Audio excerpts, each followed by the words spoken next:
Bueno, pues vamos a ver 7 lugares aterradores en México que ya no puedes visitar.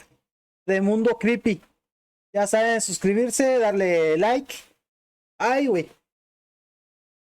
México es un lugar repleto de... Ya cállese. Bueno, ahora sí, vamos a verlo. México es un Está lugar muy fuerte. repleto de leyendas e historias espeluznantes. Al igual que en el resto de Latinoamérica, el terror es una parte fundamental. Ya no puedes visitarlos porque te sale la Llorona. Que también Y grita, ¡ay, mi culo! Ah, no. Relatos de esta índole. No es cierto. Prácticamente en cualquier ciudad o pueblo en el que te detengas, habrá alguien dispuesto a señalarte dónde están los sitios embrujados y también a contarte sus historias. Pero, ¿qué pasaría si el sitio que buscas es inaccesible? Quizás porque el acceso ha sido restringido, porque su ubicación es un misterio o porque tal vez el lugar realmente nunca existió. Ah, chingado. Vamos a presentar 7 lugares embrujados o aterradores de México que ya no puedes visitar. ¿Estás preparado? ¿Qué tal? Los saluda su amigo Masketman. Sean bienvenidos a Mundo Creepy. Comenzamos. ¡Lico! Lo siento, Lico, no lo vuelvo a hacer. Lo siento.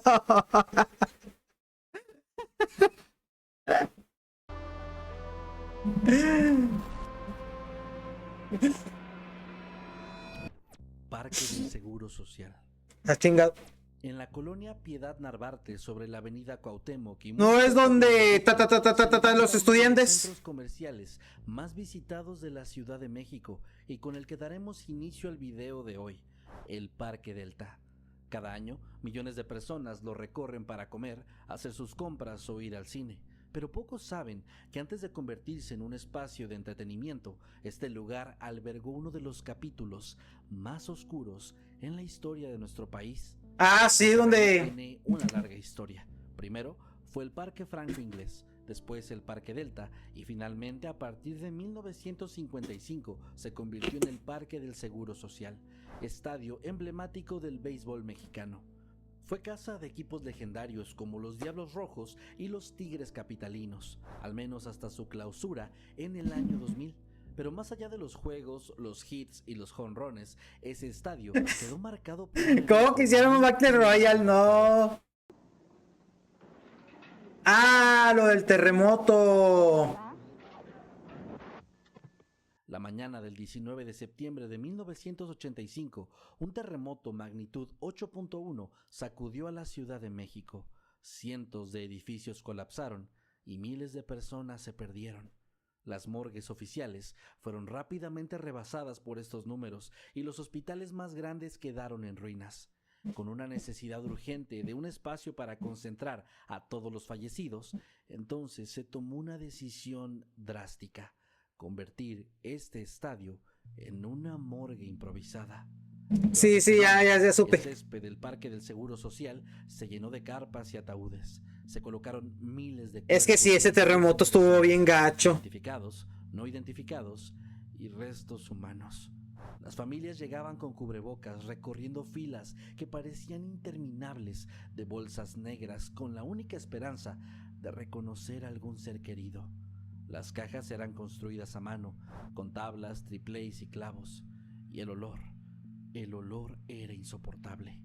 El estadio, alguna vez símbolo de la alegría y la pasión deportiva, se convirtió en el escenario más sombrío de este desastre. Y con el paso del tiempo, esta herida nunca se cerró del todo. En el año 2000, ok, Liku, lo siento por eso. El estadio fue demolido. Besito. Y señora, lo siento, pero su hijo hace porno. Es cierto. Desde entonces, en el nuevo recinto todavía se pueden ver algunas fotografías de beisbolistas y objetos deportivos a modo de homenaje, pero lo que una vez ocurrió ahí no se puede tapar tan fácil con vitrinas y promociones. Y es que, según numerosos testimonios, algo quedó atrapado en este terreno. Desde hace años, trabajadores y visitantes han reportado fenómenos... Lo siento, Nico. En distintas áreas de este centro comercial. En los cines, se ha visto a una mujer sentada en las butacas que al poco tiempo desaparece. En tiendas no mames. Se han escuchado risas burlonas, golpes sin una fuente aparente y juguetes que en algunos pasillos se activan solos cuando la tienda ya está cerrada. Algunos trabajadores incluso aseguran haber visto sombras que cruzan los pasillos, y hay quien también dice haber sido seguido por figuras vestidas con ropa antigua. Pero el lugar donde se concentra la mayor parte de estos fenómenos es el sótano, que actualmente funciona como un estacionamiento. Ahí, en plena madrugada, se han escuchado lamentos, voces e incluso hay personas que aseguran haberse quedado encerradas en las bodegas sin una explicación aparente. Con el paso del tiempo, el relato ha ido cobrando fuerza. Hay una teoría que cuenta que las almas de quienes murieron en el terremoto realmente nunca abandonaron el lugar, que los cuerpos fueron trasladados, pero no las almas, no el dolor, y mucho menos la energía que se impregnó en cada rincón de ese estadio. Parque Delta entonces no es solamente un centro comercial, es un lugar que fue construido sobre el trauma colectivo de una ciudad, un espacio donde, si bien hay bullicio de tiendas, también hay sonidos por la noche que podrían espantar incluso a la persona más valiente.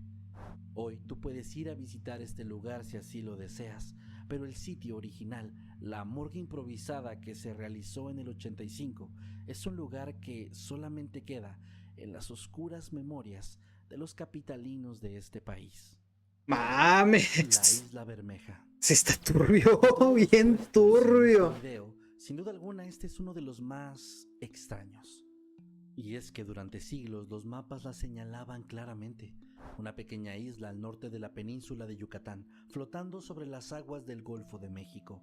Se le conocía como la Isla Bermeja y su ubicación como inquietante. 22 grados. No, ese es Bermesa. Latitud norte, 91 grados, 22 minutos de longitud oeste. El problema es no apareció, ¿qué pedo? Lo estaba buscando. Exacto en el mar, no vas a encontrar nada, ni una roca, ni un banco de arena, solamente agua, el inmenso océano frente a ti. La historia de la Isla Bermeja parece salida de una novela de misterio político y geográfico. Aparecía en mapas desde el siglo XVI, mencionada en documentos españoles, portugueses e italianos. En la cartografía colonial se le reconocía como parte del territorio mexicano y su presencia fue constante durante más de 400 años. Incluso aparecía en libros oficiales editados por la Secretaría de Educación Pública y en mapas del gobierno mexicano hasta... Bermeja. Y entonces, ¿qué pasó? La desaparición de la isla se volvió urgente y polémica en la década de los 90, cuando México y Estados Unidos comenzaron negociaciones para delimitar sus fronteras marítimas en el Golfo. Si Bermeja seguía existiendo, México podía extender su soberanía sobre una vasta región conocida como el Hoyo de Dona, rica en petróleo y en minerales. Habría significado el acceso a más de 22,000 millones de barriles de crudo, pero justo cuando más se la necesitaba, la isla simplemente se desvaneció. En 1997, el ¡pinches gringos! ¡La tumbaron! Oceanográfico Onjuku para buscar... A mí no me engañan, fueron los gringos. En 2009, la UNAM y la Marina realizaron otras 2 expediciones más, incluyendo al buque Justo Sierra, equipado con tecnología avanzada para investigación marina, pero el resultado fue el mismo. En el punto exacto donde la isla debería estar, solo había mar, con una profundidad de más de 1,400 metros. No había rastros, no había evidencia, solamente el eco de lo que alguna vez estuvo, o tal vez no.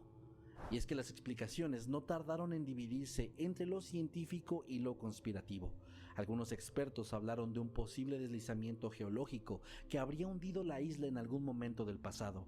Otros culparon al cambio climático y la elevación del nivel del mar, pero también hay quienes aseguran que la CIA dinamitó la isla para impedir así que México reclamara el petróleo, borrándola del mapa con un operativo encubierto. La teoría más radical afirma que la isla fue borrada intencionalmente de la historia para beneficiar a Estados Unidos en las negociaciones del Tratado Clinton-Cedillo, firmado en el año 2000. La misma Isla Bermeja que aparecía en mapas desde 1570 de pronto desapareció de la cartografía oficial y con ella 4/5 partes del Hoyo de Dona. Hoy Si buscas Isla Bermeja en sitios como Google Maps, aparece como una zona marcada por un signo de interrogación perdida en medio del océano. Aunque algunos la llaman la Atlántida mexicana, otros simplemente creen que esta isla nunca existió y que simplemente se trató de un error cartográfico que se fue repitiendo.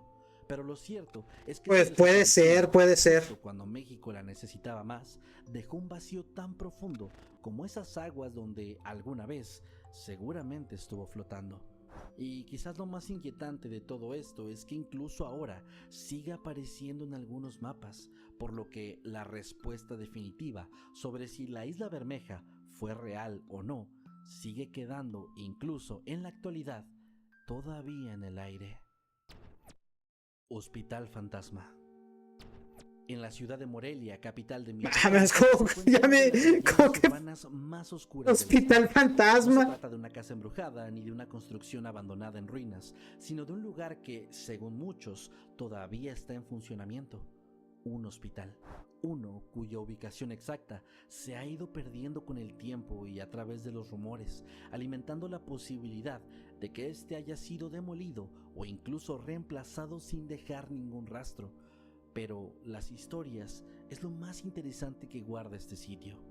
Este lugar es conocido como el Hospital Fantasma de Morelia y su leyenda ha sobrevivido gracias a los testimonios de pacientes, trabajadores e incluso visitantes que afirman haber vivido experiencias que simplemente escapan a toda lógica. Algunos señalan como origen el viejo hospital civil, construido en el año 1901 y demolido en los años 50. Otros creen que se trata de la torre médica que fue erigida en el sitio antiguo del Hospital Regional número 1 del IMSS y demolida tras permanecer en pie durante 4 décadas. De cualquiera de estos 40 lugares se dice años. que tras su desaparición, las almas de las personas que ahí perdieron la vida han permanecido atrapadas y que todavía en la actualidad rondan los pasillos de lo que queda de estos terrenos. Los fenómenos reportados son bastante perturbadores.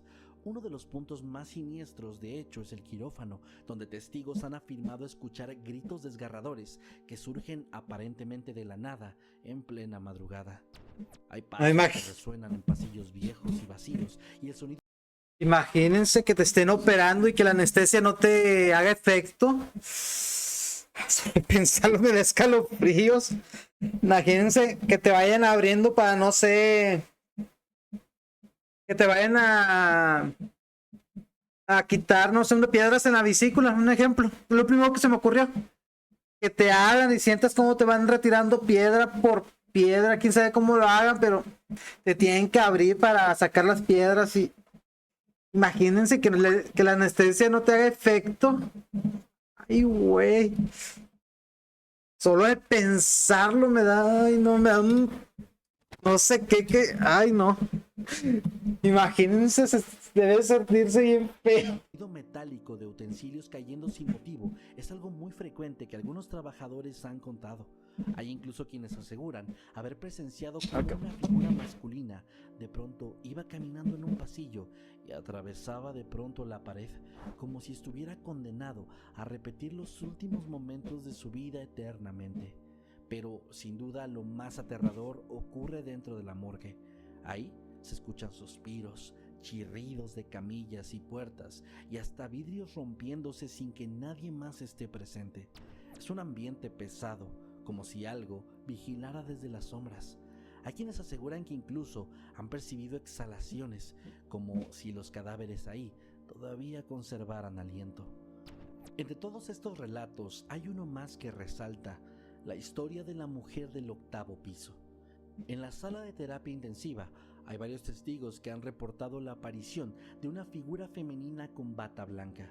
Esta camina despacio con dificultad, arrastrando los pies.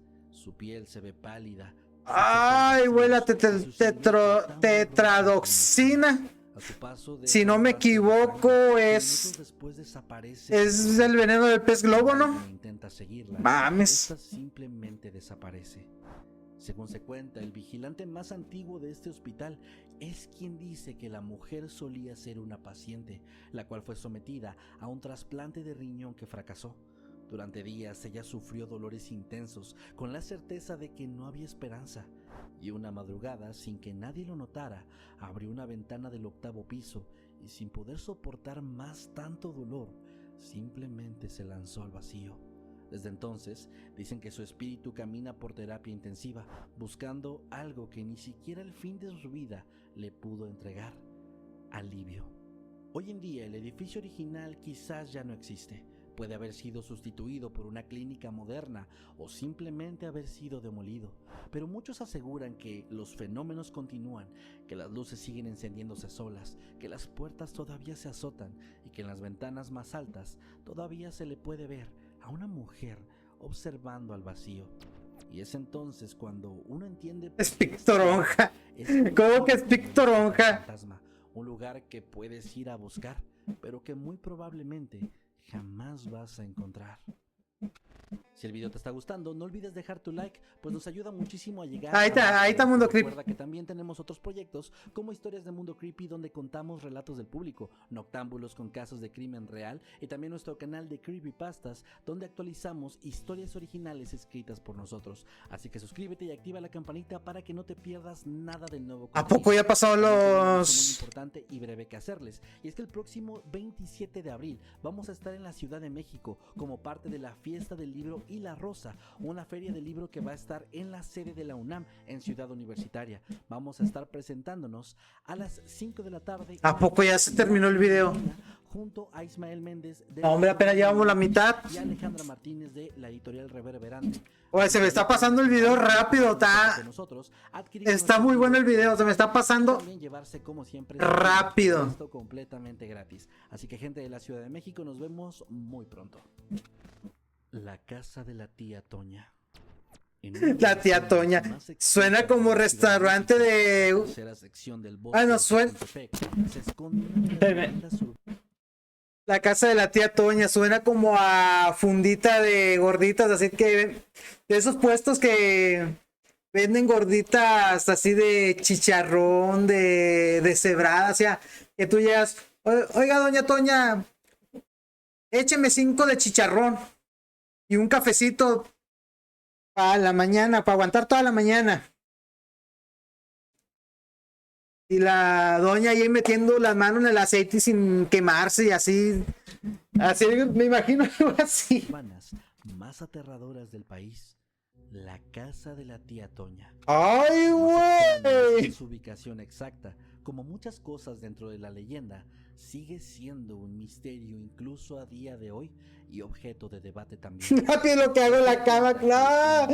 ¿Cómo que rápido? Adinerado, heredó una gran fortuna y una enorme casa ubicada en lo profundo. Te dicen Flash. Sin hijos ni familia cercana. No mames, yo burlándome de que sonaba como a fundita de señora de barrio, pinche casonona. Un lugar donde dormir, ropa limpia, y por eso los niños comenzaron a conocer a esta mujer como la tía Toña. Pero como ocurre en muchas leyendas, lo que empezó con buenas intenciones terminó en una terrible tragedia. Con el tiempo, los niños comenzaron a comportarse de forma hostil. Según algunas versiones, ellos robaban objetos valiosos de la casa, rompían cosas y no mostraban respeto por la mujer que les había dado un hogar. Su conducta se volvió incontrolable hasta el punto en el que la tía Toña no pudo soportarlo más. Y aquí hay otras 2 versiones sobre la historia.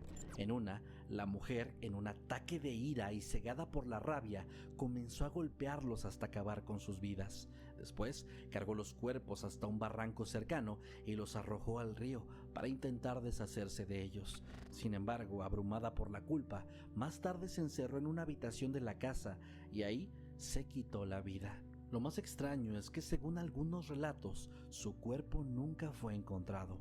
En la otra ocasión, la mujer tomó una decisión un tanto más silenciosa, pero también siniestra.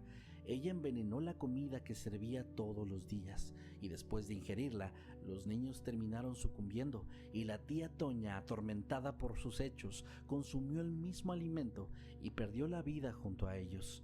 La leyenda sostiene que desde entonces su espíritu y el de los niños permanecen en este lugar, Muchos aseguran que si te acercas lo suficiente a este sitio, puedes escuchar lamentos infantiles, ruidos extraños o incluso ver una figura que te observa desde las ventanas. Pero la parte más inquietante de esta historia es que nadie puede señalar con certeza cuál es la verdadera casa. Hay quienes afirman que se trata del inmueble ubicado en el número 199 de la calle Cumbres de Acultzingo, en la colonia Lomas Altas. Esa casa ha estado en el centro de varias disputas legales durante décadas y en 2023 estuvo a punto de Pues ser ahí no te declarada queda de otra, hay que chambearle. nación. Sin embargo, también Hale existen como, otras propiedades en la barranca hale como el video de trabaja, tú tienes que trabajar, tú no dinero, trabaja, tú no plata, tú tienes que trabajar, mucho, mucho trabaja. Pero piensa en eso y sigue trabajando. Ay, no, verdad, ya me ubiqué con el video. de Barrilaco, en Lomas de Chapultepec, que algunos señalan como la ubicación real de los hechos. Para complicar todo esto todavía más, hay testimonios que aseguran que la casa original, de hecho, ya fue demolida muchos años atrás y que en su lugar se construyó una residencia lujosa. Este conflicto ha hecho que incluso las autoridades se pronuncien, no para esclarecer la leyenda, sino para advertir del peligro que representa intentar llegar al lugar, pues en varias ocasiones hay jóvenes curiosos que han intentado encontrar la casa, cruzando puentes en mal estado o descendiendo por barrancos. Y en un caso reportado, 23 estudiantes cayeron en un barranco de más de 30 metros de profundidad. En 2009, pues no le hagas nada al carro hasta que te traigan las piezas. ¿Para qué batallas? Y desde entonces las autoridades recomendaron no acercarse, no solamente por seguridad física, sino porque el acceso a cualquiera de estas propiedades representa además un delito de allanamiento de morada. La realidad es que no hay registros oficiales que respalden esta leyenda, no hay actas, denuncias ni pruebas, pero esta historia sigue muy viva. Tal vez porque todos conocemos el tipo de silencio que se respira en una casa antigua, abandonada, alejada del bullicio. Tal vez porque lo desconocido siempre nos atrae. O tal vez Ghosting Man, qué pedo, Elias. No. Quedarse en la memoria colectiva. Lugares que ya no podemos visitar con certeza, pero que están ahí, en el imaginario colectivo, formando parte de la historia de este país. La Casa Mijangos. Es un cacayeta. Aparentemente tranquila en Querétaro, una casa permanece deshabitada desde hace más de 3 décadas. No es una ruina y tampoco una propiedad en disputa legal. Es una vivienda que sigue ahí, en pie, tapiada y envuelta en leyendas. Simplemente porque nadie quiere vivir donde ocurrió uno de los crímenes más espeluznantes en la historia moderna de México. En la madrugada del 24 de abril de 1989, Claudia Mijangos, una ex reina... No sé por qué pensé que iba a decir Claudia Chemba. Cometió un acto atroz. Durante un episodio psicótico provocado por un trastorno mental, Claudia brutalmente le quitó la vida a sus 3 hijos, de 6, 9 y 11 años. Según declaró, una voz en su cabeza le había ordenado hacerlo, y ella aseguraba que Mazatlán, su ciudad natal, había desaparecido y que todo Querétaro era un espíritu. También dijo que sus hijos se habían convertido en demonios enviados para separarla del padre Ramón, un sacerdote del que estaba enamorada y con quien, según sus propias palabras, mantenía una conexión telepática. Chingado. Aproximadamente 3 horas. La escena fue tan atroz que los peritos encontraron en cada rincón de la casa rastros de sangre, escaleras, pasillos, paredes e incluso el comedor. 3 cuchillos fueron utilizados en este ataque y uno de ellos quedó ensangrentado sobre la alfombra de la habitación de los pequeños. A la mañana siguiente, la mejor amiga de Claudia, Verónica Vázquez, acudió y encontró los cuerpos, llamando entonces a las autoridades. Claudia, en estado de shock, decía que sus hijos estaban dormidos y que debía ir a recogerlos a la escuela. Ella no parecía tener conciencia de lo que había hecho. El caso causó conmoción a nivel nacional. Mijangos fue declarada inimputable por padecer epilepsia del lóbulo temporal y trastorno esquizoafectivo. Pasó 30 años internada en la sección psiquiátrica del penal de Tepepan y fue liberada en 2019. Desde entonces, su paradero es completamente desconocido. ¿Cómo que está suelta? La casa donde la tragedia ocurrió, ubicada en la calle Hacienda Végil número 408, en la colonia Jardines de la Hacienda, jamás volvió a ser habitada. Años después de los hechos, comenzaron a circular testimonios sobre lamentos y gritos que se escuchaban durante las madrugadas, sobre figuras infantiles que se asomaban por las ventanas y sobre sombras que recorrían los cuartos vacíos. Hay quienes aseguran que durante mucho tiempo, dentro del inmueble se realizaron rituales satánicos y, ante los constantes reportes de intrusión, las autoridades decidieron tapiar la casa por completo. Hoy, la casa sigue ahí, con las ventanas rotas, la fachada agrietada y una presencia que muchos consideran es maldita. Ya sea por su historia o por lo que se dice que todavía ocurre dentro, este sitio es considerado uno de los lugares más espeluznantes de todo el país, porque a diferencia de muchas leyendas urbanas que simplemente se basan en rumores, lo que sucedió aquí fue real, y el recuerdo del horror todavía sigue presente. Mames. Hospital La Castañeda. ¿La Castañeda? A principios del siglo XX, el entonces presidente Porfirio Díaz buscaba convertir a México en una nación moderna a los ojos del mundo. Como parte de los festejos por el centenario de la independencia, decidió inaugurar grandes obras de infraestructura que representaron este supuesto progreso del país. Una de ellas fue el Manicomio General La Castañeda, ubicado en los terrenos de una antigua hacienda pulquera al sur de la Ciudad de México, en el pueblo de Mixcoac. El 1 de septiembre de 1910, acompañado de su esposa y algunos otros funcionarios de gobierno, Díaz inauguró el hospital psiquiátrico más ambicioso de su época, con un estilo arquitectónico afrancesado inspirado en el Hospital Chanteron de París. La Castañeda fue pensada como un Lo pronunció bien verga. con capacidad para más de 1.200 pacientes, divididos en 24 pabellones y con instalaciones que incluían talleres, bibliotecas, enfermería, teatro, cine, áreas verdes y hasta programas de reinserción social mediante trabajo y actividades recreativas. Tenían hasta cine. Pero esta imagen pronto se iba a desmoronar. Con el paso del tiempo, la Castañeda dejó de ser un lugar de atención médica para convertirse en una institución donde se ocultaba todo lo que la sociedad no quería ver. Personas con epilepsia, enfermedades venéreas, retraso mental, adicciones o incluso mujeres rebeldes, homosexuales, prostitutas, niños abandonados y adultos mayores sin familia. Cualquiera que no encajara con lo que se consideraba normal podía terminar tras los muros de este palacio. Los pacientes eran entonces clasificados con términos como agitados, peligrosos, imbéciles o distinguidos, y eran requeridos ¿Cómo que imbéciles? según su clase social, diagnóstico o padecimiento. En muchos casos, personas completamente sanas fueron internadas a la fuerza, condenadas al encierro por ser una vergüenza para sus familias o por simples prejuicios sociales. En sus casi 6 décadas de funcionamiento, la Castañeda llegó a albergar a más de 60,000 pacientes, y en esos años el lugar se convirtió en sinónimo de abandono, abuso y dolor. Con una administración deficiente y recursos cada vez más escasos, este lugar se fue deteriorando física y moralmente. Los tratamientos se volvieron más agresivos, había baños de agua helada, encierros prolongados en cuartos oscuros, terapias de electroshock, negligencia, golpes y demás. Con frecuencia, el hospital estaba tan saturado que muchos pacientes terminaban durmiendo en el suelo.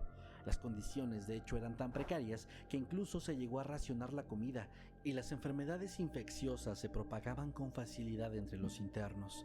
El ambiente era simplemente inhumano.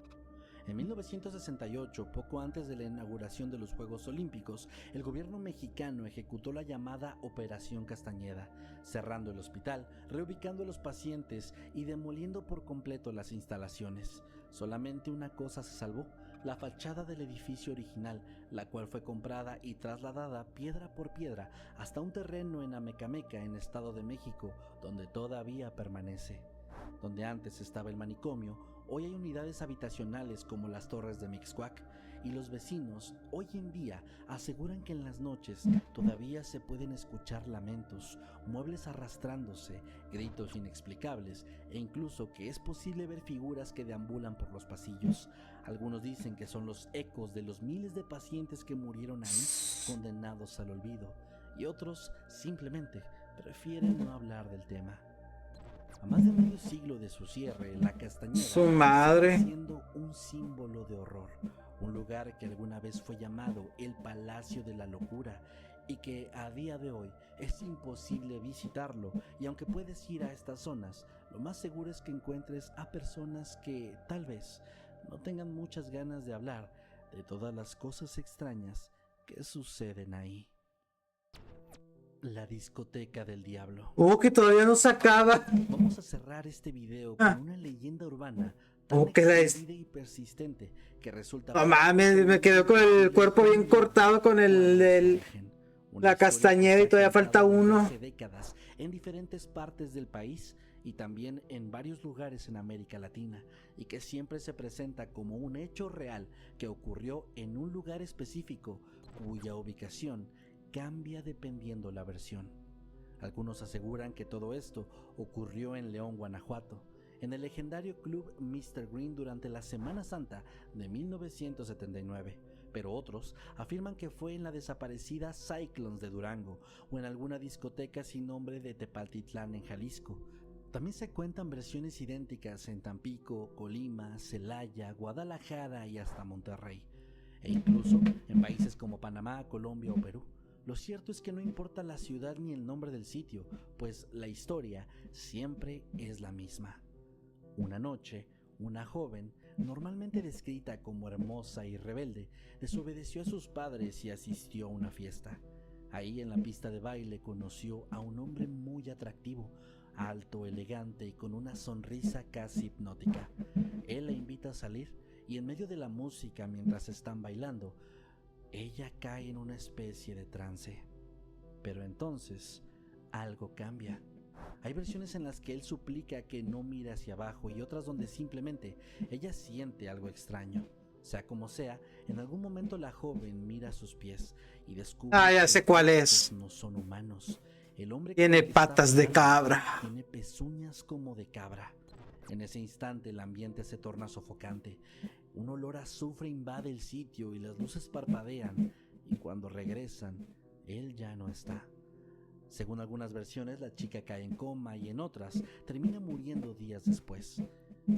Hay también versiones donde se dice que no aparece nadie en las grabaciones de las cámaras de seguridad, como si hubiera estado bailando sola todo el tiempo, y casi siempre se encuentra alguna señal inquietante, alguna huella ensangrentada, un mensaje escrito en un espejo o simplemente una sensación aterradora que se apodera de todos los que estuvieron ahí presentes. Esta historia ha sido contada tantas veces, con tantos escenarios distintos, que resulta imposible saber si hay un origen concreto. Quizás se trató de una leyenda que servía para advertir a los jóvenes sobre los peligros de la vida nocturna, o quizás una historia usada para infundir culpa religiosa. Pero también queda otra posibilidad de que realmente, como muchos creen, el diablo ha estado recorriendo varias ciudades, bailando con diferentes jóvenes en cada lugar y dejando los sitios completamente malditos. Hoy en día no hay forma de visitar el sitio original porque no hay uno solo, porque esta discoteca o el casino o el club donde el diablo se apareció y bailó podría estar en cualquier parte, o quizás está en todas al mismo tiempo. Cuéntanos, ¿qué te pareció de estos lugares? Si fuera posible, ¿te atreverías a visitarlos? Déjanos saber todo en la caja de comentarios, pues estaremos encantados de leerte. Y si tienes más lugares similares o te gustaría que hiciéramos una versión de este tema, también sí me dio. Recuerda seguirnos en todas las redes sociales, en todos nuestros canales y podcasts, y no perderte así ninguno de los contenidos que tenemos listos para ti. Sin más que decir, me despido. Yo soy Maskedman. Nos vemos después. Pues ya saben, like, suscribirse y esta madre se me dio se me hizo así. No, el último sí estuvo bien. El de la Castañeda y sí estuvo. Sí me dio cucuy. Y es la 1 y ahorita tengo que salir, chivo.